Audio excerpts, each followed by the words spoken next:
Hey, Monica. Hey, How are you today? I'm good. I feel different than the last 2 weeks.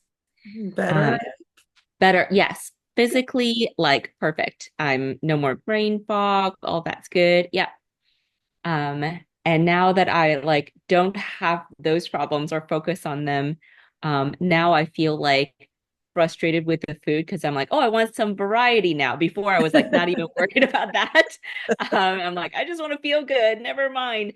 But now that I'm like back to normal, like my normal self, Hmm. except for bloating, I haven't felt bloating at all. So I'm really pleased with that. Good. Yeah, Stools are normal and on schedule now. good. Uh, Yep. And that's been like, I want to say for about 1 week. So that's good. Yeah. Feeling good physically. Now it's just like a slight mental frustration about the food. Whereas before I didn't even think about that. Hmm. Uh, but it's just my normal self. That's just how I normally am because Yeah. I discovering what I use food for. Yeah. Um, and yes, I always knew I was stress eating, but the other thing that I use food for is for novelty, like in the day.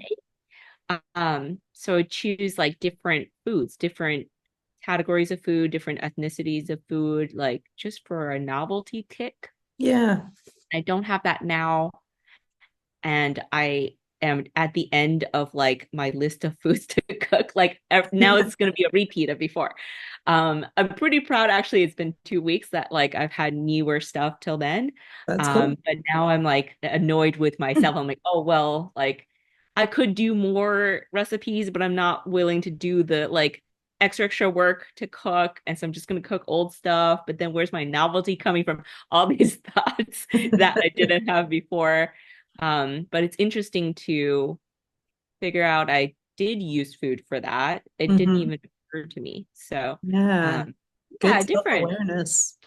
Yeah, it's Yeah. good awareness. It's a little bit frustrating in a different way. Before I was frustrated because like the brain fog, but this is different now. Hmm. Um, but still definitely a journey. I felt like this is kicking it up a different notch this week. Whereas when I read the whole 30 people's experiences, they were like, well, by like the third week, like everything's smooth. I was like, it's not smooth, it's just different. Um, but yeah, I don't feel some of the stuff jived with those days. Yeah. Definitely my like second and third day, I started feeling like bogged down and like uncomfortable and like a little bit hungover, like Hmm. they had described. Um, but yeah, this is my normal self coming back, and I'm like very cerebral. So I'm just like my brain is like, how can I like get all the things I used to get Yeah. from just got to try to figure it out, I guess. So tell me, My body's not what's a screaming. novelty Body's not. food? Well, what's a novelty food that you are wanting or craving? And can we find you a healthier recipe or option for it?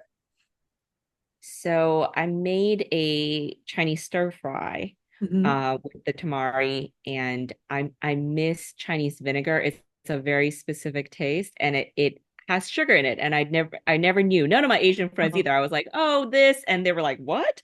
But this combination of soy sauce and that vinegar is like the taste I grew up with in China, and like I bought other vinegars. I have like all the different vinegars and hot sauces that like I could have all the Yeah. sauces, but like not that one. And so like I'm missing that. But to me, like Asian food is not soy sauce. It's like that vinegar and that's um So you but should go on Pinterest yeah. and like whatever that vinegar is called, search that, but put paleo in front of it. So like Okay. paleo vinegar recipe and see if somebody has come up with a healthier option. Oh yeah, maybe. Yeah, I'll give that a I try. can, I mean, technically we're not doing like it has coconut sugars used a lot in paleo cooking, or maybe it's something with dates, which you could try that. But Yeah, I don't know. It's I tried balsamic because it like visually looks the same, but it's not the same. But yeah, I will yeah. look into it and see. Also, Nom Nom Paleo.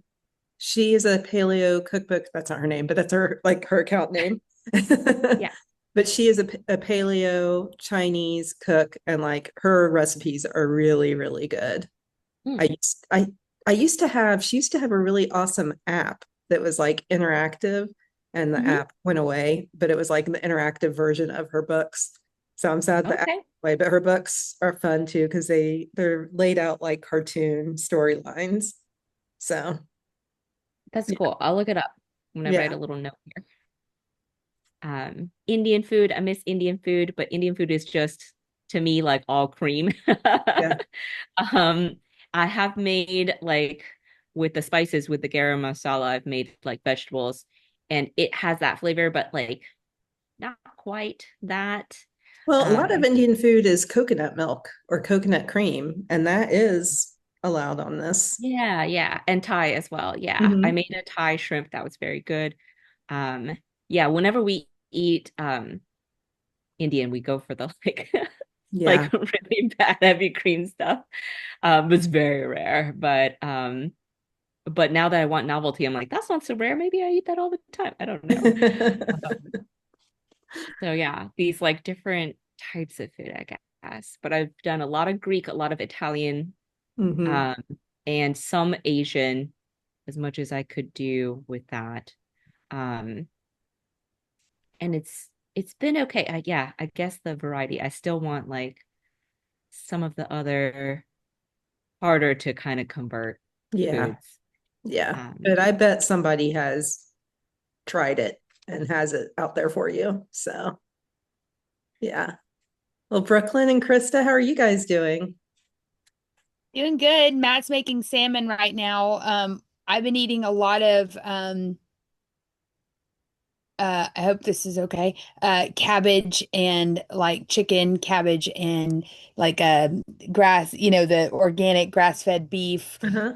chicken and I'm sorry, cabbage and sausage. I love just the stir fry. It's just so easy. Yeah. If you eat, there's some crunch to it. Um, I love sauteing that. And then I created, my sister told me about what to do with the little pods. I'm sure you saw my reel, but um the espresso pods, I get this multi-pack for our Nespresso. Hmm. And so in the afternoons, I've completely cut out all Celsius and all of that. I've been drinking an espresso pod with ice, coconut water, and a coconut creamer. Uh, Ooh. yeah, no sugar or anything. It has I put a little cinnamon in it and Yeah. it just makes a cloud drink and it's a delicious way to use those stupid little tiny pods that make like a fourth of an inch of coffee and you're like, what the hell is this? But on my reel I said the other day I made four of them thinking I could make a whole cup of coffee and I thought I was gonna have a stroke. Yeah. Like I was espresso like, is something is concentrated. wrong. Something's very wrong. This is not right. Okay.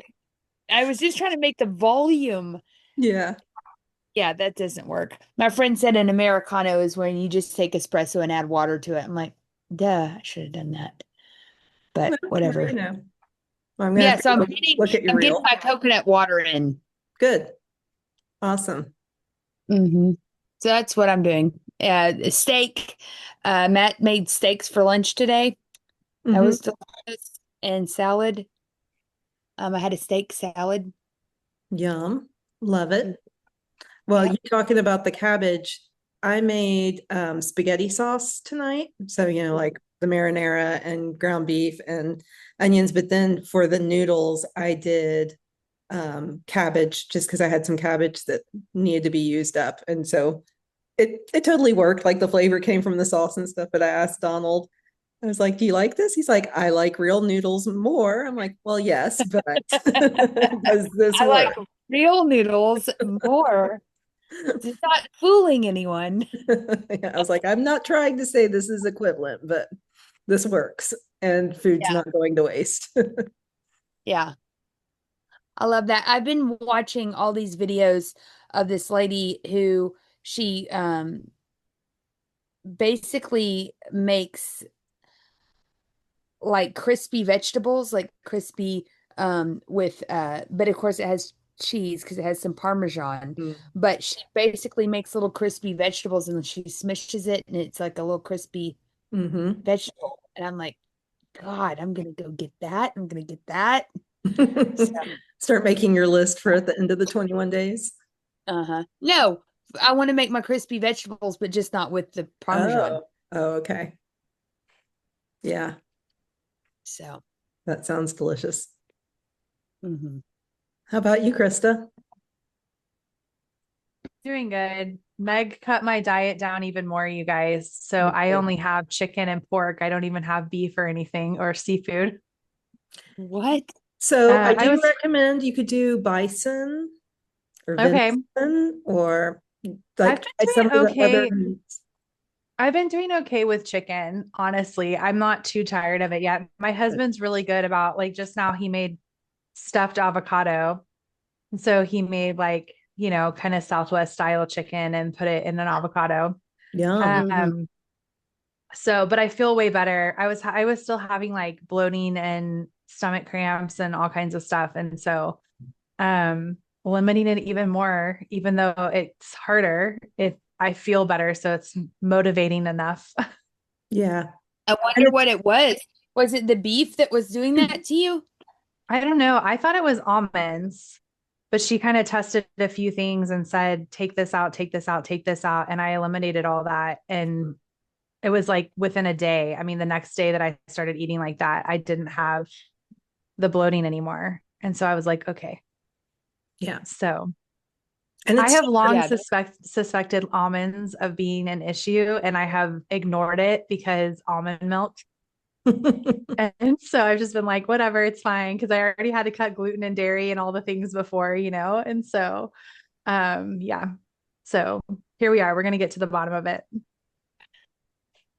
That's awesome. Are Yeah. you still drinking coffee and stuff? Like what were you putting the almond milk in before and have you found a good replacement?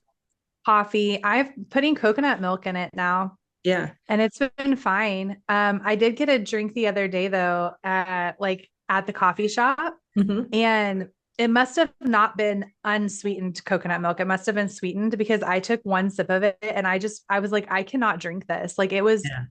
so sickly sweet that I was just like, I can't even drink it. Which was disappointing. Yeah. Especially But because you it guys is paid good money fascinating for how, it. yeah, and it's fascinating how fast your taste buds really shift. Yeah. Oh, I did find a coconut milk yogurt today too. We used to get have you done the Harmless Harvest before? No, I've seen Um, it, but I've never done that one. yeah, I remember we used to get that all the time and then we stopped getting it. And then this is another brand. But I decided I would try that with breakfast. Yeah. And so I'm gonna eat that with breakfast now because it's like some protein and it's yeah. So anyways, but it's just made with coconut milk. So Nice. I know yeah, Coco June. I don't know if that's the brand. maybe that's it. Yeah. Because they even have a high protein like little thing. And so it's got Okay. protein added to it, but their yogurts are really good. Although I think I've only had sweetened ones, but I'm sure they Mm. have unsweetened. Yeah, this one that I got is unsweetened. It doesn't have any, it's just like the unflavored one. Yeah. But it was delicious and I just added blueberries to it and it was like perfect. I was like, this is amazing. I Awesome. probably could add chia seeds to it too, I guess, huh? Yeah. Yeah. So, And we're going to talk tonight about how good those are for you. So, oh, perfect segue. yeah. Well, good. So I am curious for each of you, though, what is the best tasting thing that you've had in the last 2 weeks, and what would you recommend we recreate? Okay, I'll say mine, Meg. My husband did rutabaga nachos again, and he hasn't done it since I had to eat, just meat and vegetables several Yeah. years ago. And he made them again, and I was like, rutabaga, like sliced up, and the way he like fried it, I guess he probably fried it in avocado oil, maybe, Mhm. or maybe it was coconut oil. They were just so good. I mean, I was like, I would eat this even over chips. Like they were just so Wow. delicious. They're so flavorful. Yeah. Okay. Hold, please. Alexa, add rutabaga to my shopping list. I'm going to try this. Perfect. Yeah. Awesome. Anybody else? Yeah, I'm looking up the name of it. Hold on. Okay, it's the well, you can do either one, but it's oh gosh. I think I just realized that I'm not supposed to have that because it has honey. Am I allowed to have honey? No. You're not Um, supposed to have honey. uh, uh, the Brussels sprouts at Hop Daddy's. I already talked to y'all about Yeah. that. But if you get the Brussels sprouts without the Parmesan and just the truffle, I was gonna say you could get the hot honey and sage Mhm. one, but you can't have the honey. But you can have sage and the sea salt, totally fine. And they are so good. You will Mm, hurt yourself eating them. yeah, I love And what they told me how they made them, they make them with they flash fry them, that. but um uh but at home you can bake them. Yeah, or probably even do it in the air fryer. Yeah, air fryer, but you want the char, not bake. What's it called when the thing's Yeah, at the top? broil. Broil. Broil. And get a little char on them. That, oh my God, so good. But you just have to have that little mandolin to Mhm. shape them. It's just, I could just eat Brussels sprouts for the rest of my life. Yeah, They're good for you, brassica. yeah. Yeah, my Ironically, I grew up in Brussels and hated Brussels sprouts as a kid, and like they were everywhere. Like every restaurant served them and everything. Now I love Brussels sprouts. So yeah, Yeah. Well, when they're done right, yeah. the other thing that I need to get that I keep forgetting is the artichoke. I really want to eat, and I just want I to have one in like my fridge. for lunch. I just want to like boil it and eat it for lunch. Sounds Yeah. so good. And we are about to enter into artichoke season where they are the so flavorful. So Okay. April in Texas tends to be when they are the most flavorful. That's good to know. Hmm. And also, I'm assuming would be on a lot of these farm to table restaurants will Oh yeah. probably have it seasonally on their menu. Yeah. Yeah. I went to True Foods last week and they had it on their menu. So I wonder if Whiskey Cake has it. Do they have a revolving memory menu? I would think so, but I don't know. I don't know that I've seen that there. Mm. Okay, So Monica, what are you Brussels gonna say? sprout. my favorite meal recently was like Asian pork stir fry. Mm. I got some ground pork, and then I added like every single Asian ingredient I could get. So the aromatics were garlic, ginger, um, regular onions, and then spring onions. And then you saute that for a little bit with olive oil, and then you add some shiitake mushrooms. You can use the dried, but I got fresh because that was like in the store, which almost Yeah. never is, but I got it. Um, and then the pork, when you add the tamari soy sauce to it and a little bit of just any random vinegar, it sort of tastes like That Chinese flavor restaurant you stuff. want. Yeah, and it definitely smells like that. Hmm. And then I added to the pork, I added cauliflower and also leftover cabbage. And that was a really good stir fry. It really is like super Asian-y. It's not exactly because the vinegar is not right, but it's like Yeah. very close. And with the vinegar on the pork, it looks dark, so it looks like a beef. So it's kind of like seems heartier. Um, and then I have not eaten this yet because it's not ready, but with the rest of the cabbage, I made a sauerkraut, like Mm. salt brine sauerkraut, which I've been trying to make for like 2 years. In my brain, I'm like, I'm gonna make it, and then I don't.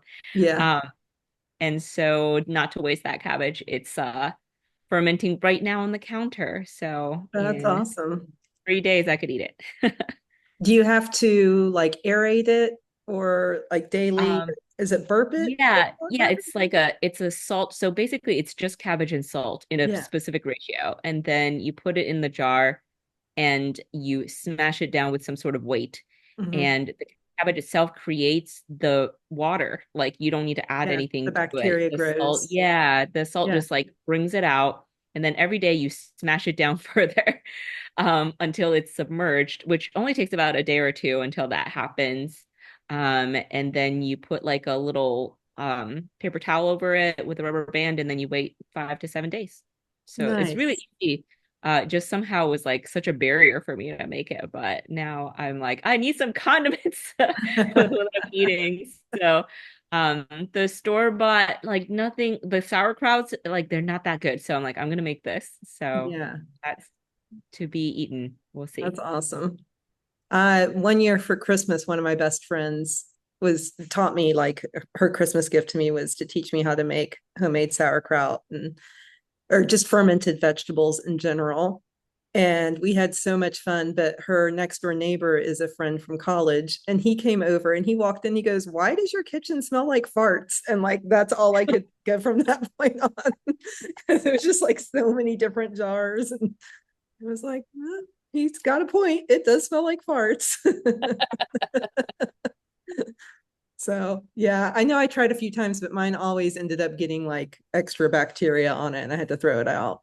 But I should try it again because I have the weights and the big jars and all of that. So yeah. Yeah. And I feel like condiments like make everything taste better. So Mhm. that, like, a homemade ranch is really awesome. Pickled onions. I make pickled onions almost every week just Yeah, because I love a everything. glass jar of purple pickled onions. Yeah. Yes. Yeah. One And of then, my favorite things is kava, to eat at yeah. kava.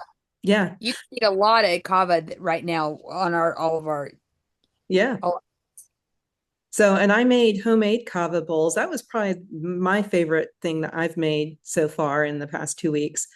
So I made chicken, and then I made cauliflower rice, which I roasted it so it's not like it feels like the texture of rice on your mouth. And then Mhm. did the onions. I did tomatoes and cucumbers. I had olives that I added. I looked up and found a recipe for the vinaigrette that's got the lemon in it. And so, yeah, it was delicious. And even my husband liked that one. So, I like they have something called skug. I don't know why it's called that, hmm, but it is freaking delicious. It's like green stuff they squirt on top, and it's hmm, like blended. I don't know. I herb. think it might I have, think it's garlic. I think it's garlic because it's so intensely flavored. yes, it's It tastes spicy like a though. garlic paste. It's green, so I think it has jalapeno in it. Interesting. I think. I'm gonna look it up right now. Hold on. Y'all Well, talk. Pinterest will definitely have a recipe for you because that's where I found all of my ideas. Mm-hmm. Good. Java ingredients. Okay, it is fresh cilantro, jalapenos, garlic, olive oil, lemon juice, Hmm. cumin, Like a coriander, and salt. Mm. It's a nice. cumin that's like so strong. Yeah, it says some versions include parsley, red pepper flakes for extra heat, or cardamom. Hmm. But it is freaking fantastic. I get that harissa vinaigrette and that on my salads. Mm-hmm. It just is next level. Yeah. I'm so hungry right now. Good thing dinner's being made. I just did a walkthrough at Chibo earlier for this sweet little Indian couple. And I was like, so you make Indian food, right? They're like, yes. I was like, oh, good.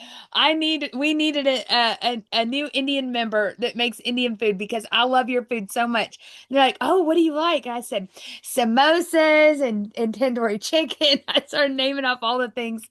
And like, okay, we got you. We can do all that. I said, okay, great. You just sign up tonight, okay? You're like, come back in a week. And Come back in a week. I can have that samosa because it's got bread on it. all right. Well, I'm assuming it's just going to be the four of us tonight. So let's go ahead and get started. You guys can see my screen, right? The Uh-huh. reduced inflammation. Okay, good. So that's what we're going to be talking about tonight. So a few things. We're going to talk about how inflammation works, the three different types of fats. We're We're going to talk about cholesterol and then finally reading labels and like identifying ingredients that are inflammatory. So, pop quiz. Is inflammation good for you? No. Sometimes. Okay. Somebody said no. Somebody said sometimes. So, I mean, is it your body's natural response to something that's happening? yeah. So really sometimes is the perfect answer. Yes and no also works. Because yeah, we do actually want some inflammation. I should put on my glasses. Okay, so prostaglandins, these are what manage our inflammation system. And these are actually hormone-like substances that the body cannot do without. And they're in nearly every body tissue, as well as the fluids in our body. And then there's 3 different types, and these all are formed by essential fatty acids, which if you remember from week 1, when we eat fats, they become essential fatty acids. So the 3 different types, there's PG1, and this one comes from omega-6 fatty acids, and these are anti-inflammatory, so they naturally reduce inflammation. Then PG2s, these come from saturated fatty acids, so saturated fat that turns into fatty acids, and these are inflammatory, so they cause inflammation. And then PG3 comes from omega-3 fatty acids, and these are anti-inflammatory. And a lot of people who say like saturated fats cause inflammation, it's kind of based on this, but you'll learn tonight that that's not really the case, that saturated fats are not, at least saturated fats alone are not what cause inflammation, but PG2s do cause inflammation. So an example of how this works, if you, our bodies are designed to inflame when there is some type of threat. So the example here that it talks about is if you get the flu, you're going to have, or if you get, a virus, then you're probably going to have a fever with it. And that fever is designed to be able to kill off the virus. And so we want that type of inflammation, even though fevers are really uncomfortable, but it's going to help us. It's the same if like you cut your hand. As soon as you cut your hand, there's going to be heat all around that cut. And so that's the PG2 coming in, creating that heat, but it's actually to protect your body, make sure that bacteria is not getting into the cut, things like that. And so then in a healthy body, what happens next is your body anti-inflames. So it sends in the PG1 and the PG3 to reduce the fever, to reduce the inflammation. And that's how our body should work. But a lot of people aren't eating the right foods to have the PG1 and PG3 come in, so they're just stuck in that inflammatory side. So the key to having your inflammation and anti-inflammatory systems working is really proper balance. So ideally you want a 1-to-1 ratio of omega-3s to omega-6s. But because of the standard American diet, most Americans have a 1-to-20 ratio. So huge difference from what it should be. The way that you get better with this is by avoiding things, inflammatory oils like vegetable oils, and then consuming more omega-3s. So things like seafood or fish oils, flax seeds or chia seeds. So this is where, Krista, you adding that to your yogurt would be really good and just an extra anti-inflammatory for your body. And when you consume a balance of these healthy fats and remove toxins like sugar, chemicals, and foods that you're sensitive to, then you'll notice a major decrease in discomfort, swelling, pain in your joints, and pain throughout your body. And so again, kind of going back to Krista saying that I limited her diet even more so, we took out the stuff that right now her body is sensitive to. And like you said, within 24 hours, you could notice a difference. Okay, the other reason why we have major issues with inflammation is because as a society, we take a ton of anti-inflammatory drugs, so like aspirin or NSAIDs or steroids. And part of that is just over the counter. But also, if we go to the doctor regularly, they're often giving us these drugs. And what these drugs do is they break down the body's response to inflammation and basically break down the communication. And so then we don't have the proper prostaglandins process happening in our body because it's been stalled so often by these types of medications. And I for one, I mean, I didn't even grow up in the US, but my family, like we popped an aspirin for anything and everything, like the most minor pain. It was like, oh, here you go, take a pill for that. And it was so eye-opening for me in my late 20s when I was finally introduced to like holistic life, that that's not really what you're supposed to do. And it's way better if you don't do that for everything. And it's a miracle that I did not have a stomach bleed, because I literally took Advil specifically daily for probably close to 20 years before learning this stuff. So there's 3 different types of fats. And all food is actually a combination of these 3. So it's not like things are just one category, but it's helpful to understand. And so a lot of times when we talk about food being in a category like, oh, that's a saturated fat, it's because it's primarily saturated fat. So think of it as almost like a sliding scale. So saturated fats, these are the best fats for cooking. And a few different ways that you can identify it. Number 1, they're highly stable, so they're not going to go rancid very easily. They also are solid or semi-solid at room temperature. So think of like butter, which is solid. You know, you can have a solid piece of butter, but then as soon as it warms up, it melts. They're generally found in animal fats or tropical oils, and they are non-essential. So we don't technically, our bodies do not, or sorry, we don't technically need them to be able to live, but to be able to thrive, you do need them. So monounsaturated fats. So these are great for low heat cooking or for drizzling over food. They're relatively stable, and so they don't go rancid super fast or easily. They are always liquid at room temperature, and then they are also non-essential. And then finally, polyunsaturated fats. So these should never be heated or cooked. And they are relatively unstable. They go rancid really easily. They are always liquid. They should always be refrigerated, and they should never be exposed to light. And there are 2 essentials, so we need to get them through our diet, and that's omega-3s and omega-6s. Questions on these different types of fats? Okay. Then we're going to play a little game. So match up what you think each one of these is. So bacon grease. Which type of fat do you think that is? Saturated because solid. Yeah, perfect. Yep. Okay, fish oil.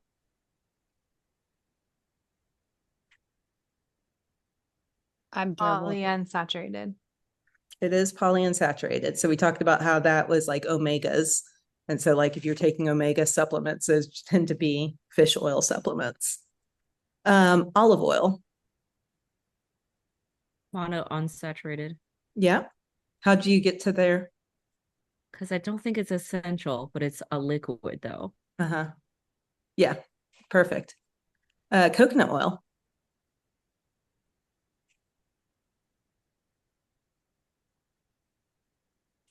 Uh, I'll give you a Mono- clue. Coconut oil at room temperature is solid. Saturated. Yep. I don't cook with that, but so I don't know how it even looks visually. Yeah, it's also really good in like face creams and stuff like that for that reason, because it like melts onto your skin. Really good for it. Okay, walnut oil.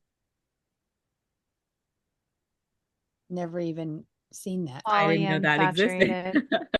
Polyunsaturated. It's really good for like fancy salad dressings. That's generally where you see that one.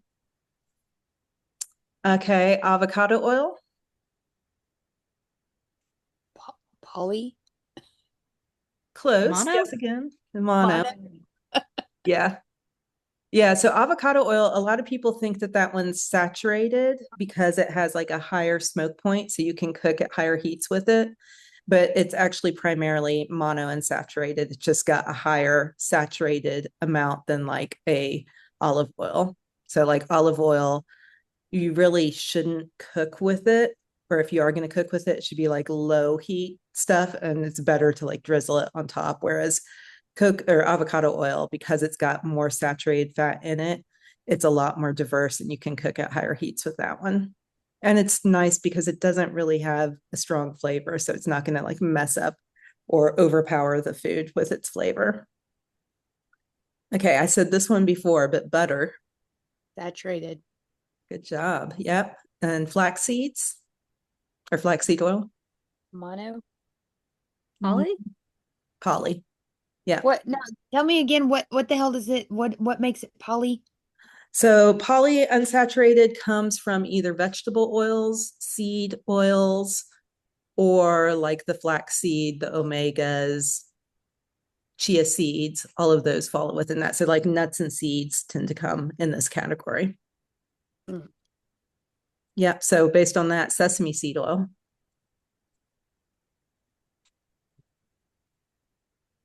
So nuts and Uh, seeds come from, Polysaturated. yeah, Yeah. Yeah. Polyunsaturated. correct. Yep. And so this one, actually at the noon class, we were talking about this because a lot of like Asian dishes recommend that you cook with sesame seed oil. Mhm. And you actually don't want to do that. It makes it more inflammatory, but so that you get that good flavor, cook your food in like an avocado oil, make your stir fry with avocado oil, and then afterwards drizzle the sesame seed oil on, and that will keep the sesame seed oil from becoming inflammatory. You said that we're not supposed to cook with olive oil. My husband cooks with olive oil constantly. You can cook, but it like- needs to be lower temperatures. But I So don't nothing above does like that. 300 degrees. So what is bad about cooking with it at higher temperatures? Does it make it bad? Yeah, it makes it inflammatory for your body. Okay, so if we're going to use an oil, it needs to be avocado oil. Yeah, or just be selective when you do use the olive oil. But yeah, avocado oil is a much better, like just across the board one. Or do one of the saturated ones. So use the bacon grease or the butter or the coconut oil. Any of those would be great. Okay. Yeah. So back to sesame because I do eat that. I mean, not right, but like I normally do eat that Yeah. in foods. It's better to be drizzled on top. Yeah. That way you're getting the flavor, but you're not heating it up where it becomes inflammatory inside the body. I don't know. I grew up in China and I don't know if people did that because it's so expensive to actually cook in the sesame seed oil, but we always have it to drizzle at the top. Yeah. Um, That's yeah. that's interesting insight because I feel like most American recipes for Asian food, it's like cook in the sesame seed oil. It's so strong. Like we would never really do that. Like it's because it's really strong, but also super expensive. Yeah. And basically just put like 2 drops on top of your like sauce for dipping dumplings. Like that's all I really use it for. Yeah. But my favorite dumpling place puts it into the meat when they make their dumplings. And so it's like it's intense. Yeah. But I'm glad to hear it's not terrible for you. No, in fact, it's healthy for you as long as you handle it appropriately. It's really healthy for you. So that would make you more in that 1-to-1 balance of omega-3s to omega-6s. Okay, so ghee. What do y'all think ghee is? That's saturated because it's Saturated. solid. Yep, perfect. Canola oil? Monosaturated. Mono. It's actually polyunsaturated. Oh, Is canola a seed? It's some type of grain, I think, if I remember correctly. I think it's actually like comes from a plant like a flower because in Germany they have rapeseed. oh, yeah. They have yeah. raps fields and it comes from rapeseed. Okay. And so we call it canola oil, but it's actually super beautiful because around April, when you drive through the German countryside, it's like yellow as far as the eye can see. It's incredible. And it's all rapeseed, which is what they use to make canola oil. Interesting. Wow.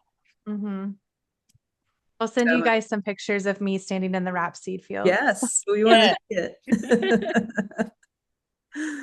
Okay, lard. Saturated. Yes, good. And then vegetable oil. Monounsaturated. Unsaturated. Oh, no? No, but actually, like as soon as you said that, I thought yes, which makes me now think I have that in the wrong place. I've only been teaching this for 3 years and I've never changed that. I'm gonna have to double check that one. Yeah. Huh. Okay. So a little bit more about these different types. So most people don't realize this, but saturated fatty acids, this is like the preferred fuel for both our heart and our brain, which is super confusing because like the American Heart Association is a pretty big organization that says that saturated fat causes heart disease, which is not accurate or true at all. And probably by the end of the presentation tonight, you will lose respect for the American Heart Association. I hope you do. It's really not a great organization. But here's where saturated fats get a little bit confusing because saturated fats do cause inflammation, but only when they are combined with processed starches or sugar. So like a cookie where it's got, the flour, so processed starch and sugar, and then butter in it. A cookie is inflammatory. You don't have to totally give up cookies, but like be aware of it and limit the amount of cookies you eat and just kind of be aware of processed starches mixed with saturated fat. So even like a really great piece of bread that you then put butter on that now has that saturated fat, that combo, you don't want to do that on a daily basis. Hold on, I just had an idea or a memory, Uh-huh. a food memory. Anyways, for after we are done with this, last time I did this, which was years ago, I made the most amazing brownies I've ever had, but they were all sweet potato. They had maple syrup and almond flour, and Mm. they literally were like a brownie, but they were so ooey gooey, and you couldn't tell that it was made from a sweet potato or almond flour. They were freaking fantastic, and it wasn't because I was starving. They were really good. Okay, yeah, you're gonna have to share that recipe, but don't tempt us until next week, end of next Right, week. right. Sorry. Okay, yes. Yeah. My bad. Yeah. So yeah, that's kind of the most important part to understand. And so like with so many things within nutrition, it's very nuanced. So there's lots of people who state things as fact and don't understand the nuance to it. So monounsaturated fats, the primary area that you hear about this is with the Mediterranean diet. And so it focuses really heavy on monounsaturated fats. But the thing you need to know about this is it's primarily promoted by the Mediterranean countries' tourism and olive oil companies. So like they are funding all of the testing for these. It's still a better diet than most of the, planned diets, but again, most of the studies are funded by companies that really benefit by having all of the positive press about them. So be aware of that. And then polyunsaturated fats. So these are fats that are often marketed as heart healthy. They'll even have the heart healthy symbol on them. What that is that is something that companies get when they donate to the American Heart Association. So the American Heart Association will give them a sticker or label that they can put on their food that says heart healthy, and it has nothing to do with the health of the heart. It just has to do with them getting funding. And so huge confusion around that. Even like a ton of like kids cereals and stuff have that heart healthy stamp on them. And again, it's because they are giving money to the American Heart Association, not that it's actually healthy for your heart. So be really aware of that. The other thing with this is all of the oils that we were talking about in this often are sold in clear bottles and they're sold in plastic bottles. And remember, polyunsaturated fats should not be exposed to light at all. They should be refrigerated as well. And so if you're buying polyunsaturated fats, like for example, the sesame seed oil actually a lot of times is in a darker bottle, but you definitely want to buy one that is in the darker bottle. You don't want to get the cheaper one that's in the plastic clear bottle because it's exposed to light. And then you want to keep your sesame seed oil or any of these oils in your refrigerator as well to make sure that it's not inflammatory. But for the most part, these oils are inflammatory before people ever get them home just because of how they're displayed. Also, just with fish oil supplements, at one point, the top fish oil supplement sold in the US was the Kirkland brand, which is Costco's fish oil. And their fish oils are in clear bottles. And so most people take fish oils to try to reduce inflammation, but it's literally like little pills of inflammation that you're taking if it's in a clear bottle. So if you're currently taking a fish oil supplement and it's in a clear bottle, like throw it away. That's a sign that the company doesn't really know what they're doing with their fish oils and just trying to sell you something. Okay. With fish oil specifically, it should be done in a facility where they have to use night goggles because it shouldn't be exposed to sunlight. And so most supplement companies are not going to that extreme. Okay, so when the low-fat, low-cholesterol diet was first officially recommended to the public by the American Heart Association in 1961, roughly 1 out of 7 US adults were obese. Any guesses what that ratio is today?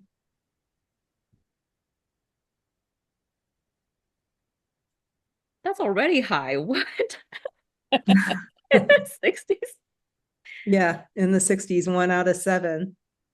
So now, and I think I actually need to look this up because I think it's even more than this, but 1 out of 2.5 US adults now fall within that.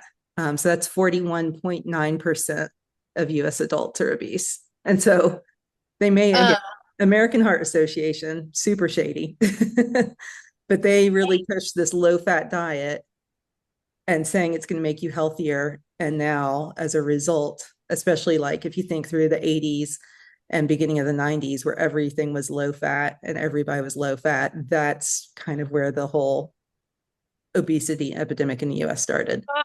I'm sorry. My daughter will not stop texting me. She's blowing me kisses on Life 360. I gotta go because I've got to get pick her up from swim. Love y'all. Bye. Bye. Love you too. I'll talk to you later. Yeah. So the obesity epidemic is not a lack of willpower either. It's a lack of food quality because organizations like the American Heart Association have had a huge impact on our food quality because they are getting funded by these companies that don't care about our food quality at all, but really care about using cheap ingredients to feed people. So, Meg, can I ask you a little bit of an off-topic question, but kind of in regards to that? So I just had another person tell me that they're going to start peptides and they're like, oh, but like, it's not Ozempic, but it's like a different kind of peptides or whatever. And one of the things the peptides promise is obviously managing your appetite. But like, I have felt like that is like a kind of like what you're saying here. Like, it's not a lack of willpower for people. Yeah. It's not that their appetite needs to be controlled. It's that the food is still going to be bad, whether you're taking the peptide or not. Yeah. What are your, like, do you have thoughts on that? I have so many thoughts on that. Okay, maybe a coffee date to talk more about that. I mean, I will say, I think GLP-1s have a place and they can be life-changing for some people. But I think the desire to be skinny and the desire to make money from the pharmaceutical companies is really skewing things horribly. And unfortunately, doctors don't have time to go over everything that they need to go over with their patients. And so it's going to be interesting, probably in like 10 years, to see the fallout of this. And right now, I think it's like over 12% of US citizens are on peptides. 12%. Wow. That happened fast. It happens super fast. Yeah. Yeah. Okay. So, and like every study that's been done on rats, every single rat got thyroid cancer. Wow. So it's still too early for human trials to say that, but they do all these trials on rats because their organs tend to react the same way. And so like, I feel like that's not being talked about enough. No, not at all. I didn't know that. Mhm. Okay. Yeah. But again, like Interesting. there is some good reasons for it, but yeah, it's not willpower. And Mhm. so many of my clients who have been on peptides or are currently on peptides are having major malnourishment because they don't have hunger, and then they don't Yeah. have food, and then they're just reaching for what's easy, My and sister-in-law is on it, and she told me that food doesn't even taste good anymore. So even when she does eat, there's no enjoyment in it. And I yeah, thought that sounds so horrible. yeah, At least when you eat, you want to be able to enjoy it, right? And so yeah. that's a disappointing side effect, I think. Hmm. So, yeah. Okay. Yeah, that's really helpful for me as I've like worked through my own weight Hmm. stuff and all of that, because like I don't feel like I'm overeating or binging or like any of those things. Yeah, So, I mean, not that I don't feel. I tracked my food for a long time, so I know for sure I'm not, you know what I mean? yeah, So, yeah. yeah. Okay, so let's talk about some of the benefits of fat in the body. Number one, it's an excellent source of energy. It also acts as a building blocks for cell membranes and hormones. So, like healthy hormones, that's another thing. So many people on GLP-1s now are having major hormone fluctuations and issues. So, that's a big deal. Um, they're needed to absorb fat soluble vitamins. So, vitamin A, D, E, and K. If you don't have fats with them, that's a real issue. You're just literally peeing them out. They build cholesterol and bile in the body. They serve as protective lining for your organs. Fats help regulate energy by slowing down the absorption of food, manage inflammation in the body. They increase feelings of fullness, and they taste good. Like, who doesn't like butter? And then signs that you don't have enough healthy fats. One of them is an unhealthy body weight. So either too high or too low. It can go either way. Dry, scaly skin, oftentimes, so many of my clients that come starting off, like one of their complaints is that their skin is too dry. We start getting them eating more healthy fats, and their skin literally moisturizes from the inside out. Hair loss is huge if you don't eat enough fats. Intolerance to heat and cold, bruising easily, sunburning easily. So this one's interesting too. I significantly reduced my ability to get a sunburn when I started eating healthy fats and really avoiding processed fats and like highly inflammatory fats. And if you think about it, like sunburns, before we had sunscreen, sunburns were not really a thing that people dealt with. And again, it's because our food didn't have all of these inflammatory foods in it. But also, if y'all want to protect your skin, now is the time to get on what is the word? Xanthan. I can't think of what the word, I know it's got xanthan in it. It is what makes salmon pink. And so it's a fish oil, but with this specific component to it. But if you start taking this now, within about 2 or 3 months, your body will naturally not get sunburned. Like, you can be out in the sun all day. And I've taken this supplement every year except for last year, but for like probably 4 years, I've taken it and have not had any issues with sunburns. And last year, I did not take it and got my first sunburn in many years, even with sunscreen on. So I will look up the name of it because it's escaping me right now, but pretty amazing. And it does take a few months to like build up in your body. So that's why I say like now's the time to do it before we get to summer in Texas. So low fat or poor fat also leads to wounds not healing as easily, stunted growth, lower resistance to infection, and then loss of menstruation. So questions about that before we jump into cholesterol? Okay. So cholesterol is another thing that is very misunderstood. So cholesterol is actually a healing agent in the body. And when we have high cholesterol levels, it means that the body is dealing with some type of damage. And so this is where like traditional medicine versus functional medicine treats it very differently. With traditional medicine, if you've got high cholesterol, then they're going to manage the cholesterol with medication. Whereas from a functional medicine standpoint, what we do is we try to find the root cause and address that. And when you address the root cause, your cholesterol will naturally balance out. I like to tell people that cholesterol is kind of like fire trucks. And so if there's inflammation in the body, then the cholesterol is going to go up.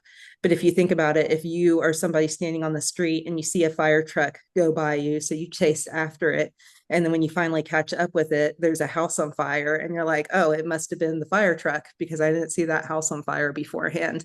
That's how traditional medicine is dealing with it. So there's the fire, they see the fire truck, and they're like, oh no, fire trucks are going crazy. Let's lower the fire trucks versus let's lower the flame. So another thing you might not know is that 75% of cholesterol is actually made by the body. And so a lot of times, again, traditional medicine doctors will tell you if you've got high cholesterol that you need to eat low cholesterol foods, but that really does not make a difference for you because it's such a small percentage that comes from our food. And when the body is healthy and in balance, then the right amount of cholesterol is created. So some of the cool things that cholesterol does and why we want it. First of all, it makes our cell membrane, or it's the outside of all of our cell membranes. And this is what makes the cells like both stiff as well as flexible. So super important for that. It's also found in high concentration in the brain. And so we actually need cholesterol for our brain to function appropriately. Also, so right here it says it's required for proper function of serotonin receptors. And then studies show that low cholesterol leads to depression, suicidal tendencies, and violent behavior. And this is the primary reason why people who are on a vegan diet long-term oftentimes really struggle with depression. And it's because of lack of fat. It's hard to get a lot of healthy fat on a vegan diet. It's found in high concentration in breast milk. So literally babies who had a low fat, low cholesterol diet or formula, they would be malnourished. It's a major component in bile. So you can't have bile and your body can't break down fat without cholesterol. It's also necessary for healthy gut lining. And so deficiency in cholesterol could lead to leaky gut. It's a precursor for sex and stress hormones. So you need it for all of these different sex hormones.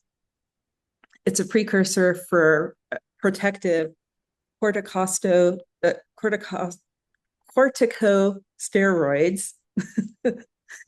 I can't believe I messed that up again today. So I earlier was like, I'm going to say this correctly. And I went to YouTube and said, pronounce this word, corticosteroids.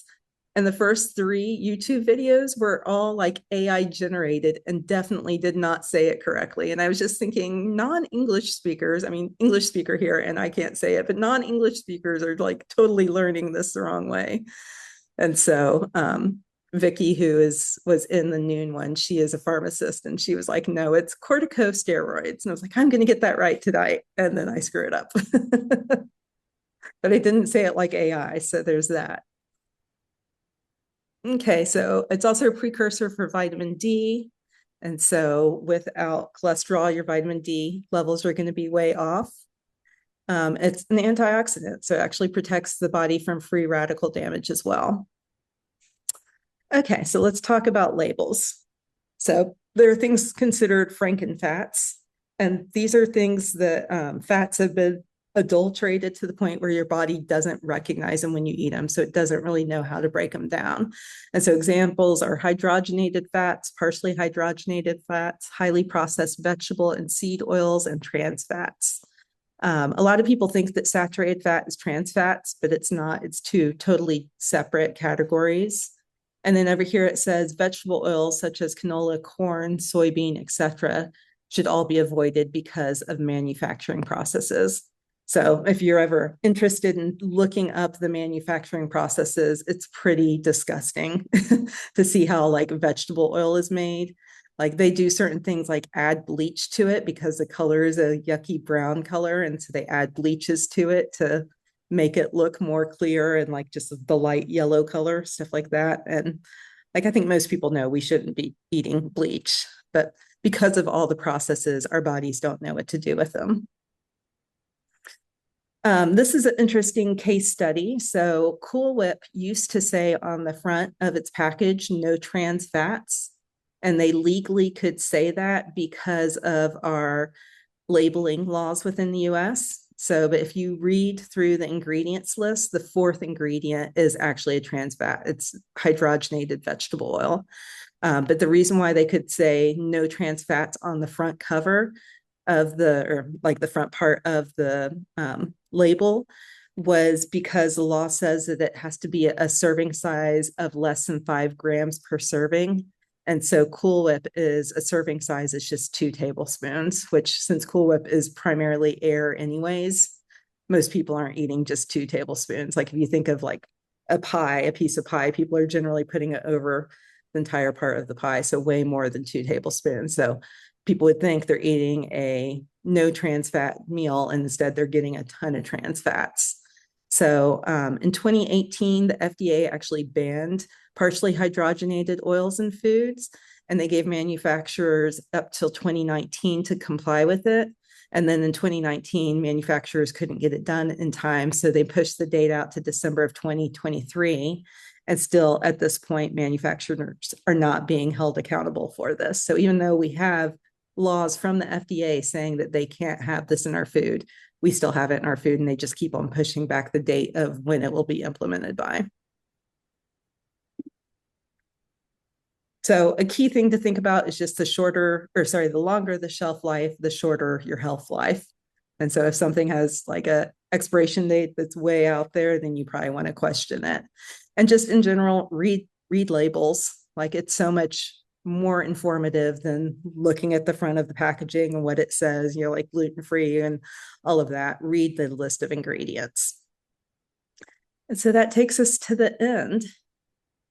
What questions do you have, if any? I will say in the appendix section of this PDF, I think it's the very last page, is one of my favorite tools for grocery shopping. It's the Bobby Approved app.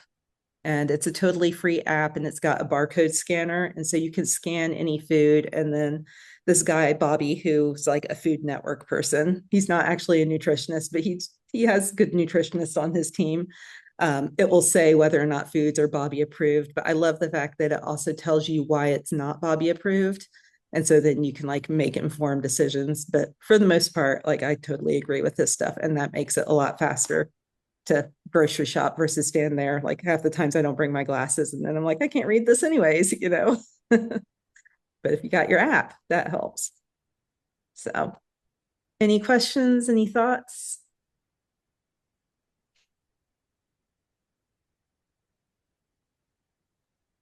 I don't think so. I don't think so. Well, I guess like some thoughts. I had like never, this is like so strange, but I have never really read ingredients lists until this program. I have just read the like breakdown of the like Macros. percentages. Yeah.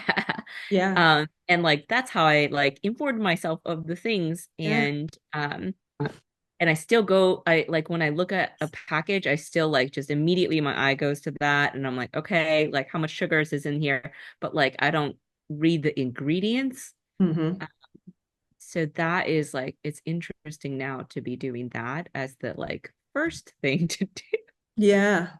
Well, it's definitely not uncommon. Like, I feel like that's one of the big pieces of feedback I get from the people who've gone through the program in the past, that was a huge shift that made a big difference for them. So especially people who are just focused on macros. And I think like social media and stuff still is always focusing more on macros. Most of the nutritionists out there are just like, did you get in your 100 grams of protein today? And it's like, oh, there's so much more you need to be looking at. So yeah, you are not. They say that if you do that, you'll like be balanced, right? Yeah. Yeah. So. And even like for the most part, you probably want to be eating ingredients that like, what the name is. If it's a word with, 24 letters in it, like, is that food? And sometimes it is. Like there are some food things that legitimately just are super long, hard to pronounce words. But for the most part, we want to be eating stuff that we recognize. They even say like you want to eat like your grandparents did when they were kids Mm, yeah. because they were eating real food. So, but we also in America, we really value our time and convenience. And I mean, our society is set up to be fast paced and to do a lot of stuff. But we would definitely benefit from slowing down, find joy in cooking again, which I am not there, but that is one of the things I'm working on this year is to like enjoy cooking and experimenting and trying different things and Yeah. slowing down a little bit more. Mm-hmm. But it's hard. Like it takes conscious choice, whereas like in Europe, that's just how society is. And so it's easier to do Right. that. Yeah, it's a lot more expected there to Yeah. but also they don't cook like, at least in Germany, they didn't cook evening meals. So Mm. they would have they would go and get the brötchen in the morning and they would have bread and meat and well, really it would be like bread and jams and things like that and honey for breakfast. And then they would have the hot meal in the middle of the day Yeah, and for then they would lunch. eat the leftover brötchen and meat and cheese, kind of that for dinner. So Mhm. that's a big difference too of like not having, I mean, I guess you make the hot meal, but they would make it, at the beginning, meal prep, right? Make it Yeah. at the beginning of the week and eat it for lunch all week or whatever. So it is a little bit different than what we do here still, Yeah. even though Monica, they're how is it slower. in Asian countries? So in Asia, this is so funny. So when you work full time, you don't cook. So what Mm. happens is, uh, your grandma cooks. So we all live Ah, in the same house. So it's like three generations in the house, and like our grandma generally will be the one who's cooking, and it's like 14 hours of like Wow. she'll make things that is impossible to make for us right now, like Mhm. just the amount of time that it takes to do. Yeah. Even in China now, what you can do is like all the grandmas get together to do Tai Chi at like 5 in the morning, Mhm. and then they like put out the food that they had made the day before, like in a little market that you can get like before 8 a.m. So if you go to like these like Tai Chi areas and then like afterwards you see there's like this just like ad hoc market that you can buy some like really homemade, like really good Wow. traditional food. And then you would just eat that throughout the day, or you have a grandma at home who's like cooking. And it's just like traditionally what I guess older people did. Mm. And so younger people, like new parents, like they're working, and like they don't really, I mean, I've never seen my parents cook like when I was younger, when I lived Mm. in China. It was just always like my grandma, and then when she got too old, like her caretaker also cooked for us. But she cooked for my grandma. And yeah, and like my grandparents on my mom's side, they cooked. And that's kind of how like traditionally they did it. Um, Interesting. cool. yeah, and like everything was super healthy, and because like the grandma's just they also shop, like, so that's also where Yeah. the market, they shop for ingredients for that day in the market, like fresh ingredients, and then they go home and like make this thing. And so I can't like to get that taste. Oh man, I can't get that in America. Yeah. Um, the Chinese grocery stores, they sell the raw ingredients, but like they sell more processed in order to like keep it, shelf stable. So I Mhm. can eat what looks like similar stuff that my grandma used to make, but like it's not it, and it's definitely not that healthy. Mhm. Um, so it's interesting. I've also, when I was younger, there was only KFC in China, nothing else. Yeah. And it was really expensive, and it's just like not a thing that we ate very often. Maybe twice a year we would eat it. And Mhm. then now all the foods in America have gone to China. So I see different body shapes now when I go back home, different like addictions to different types of foods that was just like not in the normal menu. Different cultural like things where like TGI Fridays is like a fancy restaurant over there. I mean, it's the same as what we have here, but it's like looked at as like really fancy and like businessmen go there and like it's like raised up culturally. Interesting. Pizza Hut's like that too, where it's like, oh, this is so fancy. We're going to Pizza Hut. I'm like, what? But that's kind of like what's going on over there. So there's a food revolution that's maybe not going the right direction for health that's going on over there. But Yeah. um traditionally that's what we ate, like grandma made stuff. Hmm. I love that. I wish we did that here because I think Yeah. I have two kids. And so I love the idea of like generational living because it's so hard on, I mean, all of us really, and especially like having two kids and both people working full time is just like, it's crazy. Hmm. Mhm. Have y'all ever seen the show Somebody Feed Phil? Yeah. Yes. Uh-huh. I love that show, but I feel like in the last season, I don't know where he went, but he talked about the grandmother's cooking. And then the like whatever town he went to, there was even like bike delivery to all these places, and they would like bring the grandmother's cooking to Oh, the wow. businessmen and stuff like that. So yeah. That is really cool. Yeah, thank you for sharing that. Yeah, I kind of want to just be an Asian grandmother now. I want to have the time to cook for, a whole day and make Yeah, really. yeah. When I was little, I used to go with her. Like if I was, my mom was like, if you could get up, because she's like, I'm not getting up to get you up, getting ready to go. But if you can get up and get dressed yourself and brush your teeth and like get dressed, like go out with grandma, you can go in the early mornings. I only made it out like twice, but I saw what she was doing. She would like do the Tai Chi. I would like try to do it, Mhm. and then we'd go to the market together. And there would be all these foods that like grandma's made, and then they would also buy some produce and stuff and like talk to each other. Um, because I always thought my grandma was just sort of like a hermit that like never saw anybody, but like no, she just got all of that done before I even woke up. Yeah, She had her little grandma community. Yeah, yeah, it was amazing. that's I really love cool. that. That sounds awesome. Yeah. All right, guys. Well, anything else? No, I think we're good till Okay. next week. Yeah, you got one more week. You can do this. Oh yeah. And then Oh just yeah. as a reminder, don't plan on like face diving into a whole bunch of food right after it. So next week we will talk about like what to do to reintroduce stuff slowly. So kind of plan on a few more weeks of this way, but just know it will broaden a little bit. Okay. Okay. Cool. All right. Good Bye. night. Bye, y'all.